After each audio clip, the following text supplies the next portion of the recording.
Good morning, I'm Kara Rucker. The time is now 8 o'clock on this Tuesday. Today is decision day for Georgia voters as the runoff election enters its final stretch. This is your morning update. We saw record voter turnout during the early vote period. But I don't want you to underestimate our opposition. We got to get in the game, get out to vote, and that's the way your voice is going to be heard. It's going to be heard if you get out and vote.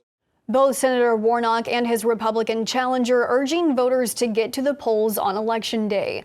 The runoff election will determine whether Democrats can extend their lead in the Senate. There's been record turnout days leading up to Election Day. Warnock has held a consistent slight lead.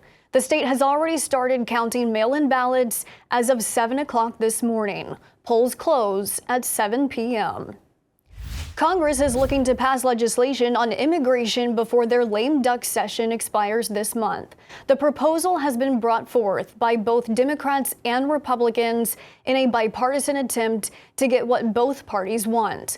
The bill gives citizenship to 2 million dreamers. It would also give $25 billion to border security and extend Title 42. The order will end December 21st, ending mass expulsions at the border unless Congress intervenes. Immigrants in the U.S. who seek asylum from Haiti have been granted new protections from the Biden administration. The new order allows about 110,000 Haitians to stay in the U.S. for at least 18 months, as the government in their home country is met with violent gangs attempting to take over.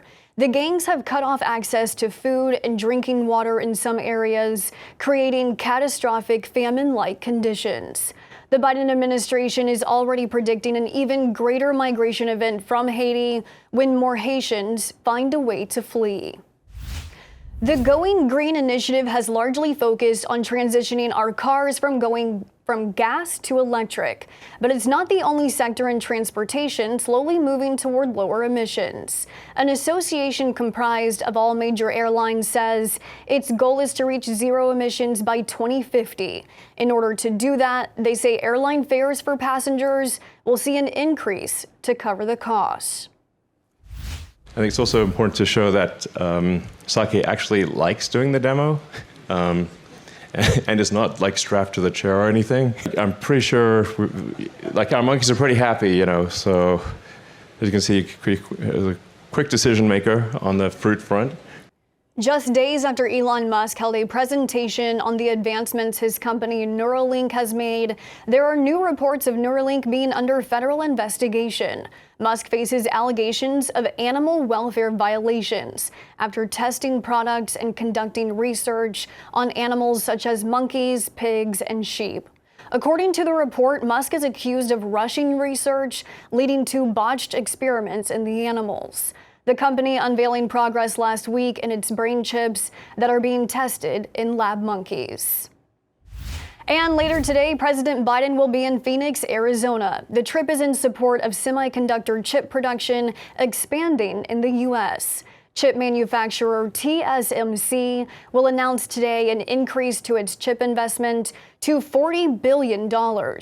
It was exactly 2 months ago when IBM also announced a $20 billion investment in chip manufacturing in New York. The moves will create a larger domestic supply of semiconductor chips while also creating tens of thousands of jobs. Thank you so much for joining us this morning. We'll continue to follow the latest headlines for you today at noon. Until then, from the heartland of America, I'm Kara Rucker. Have a great day.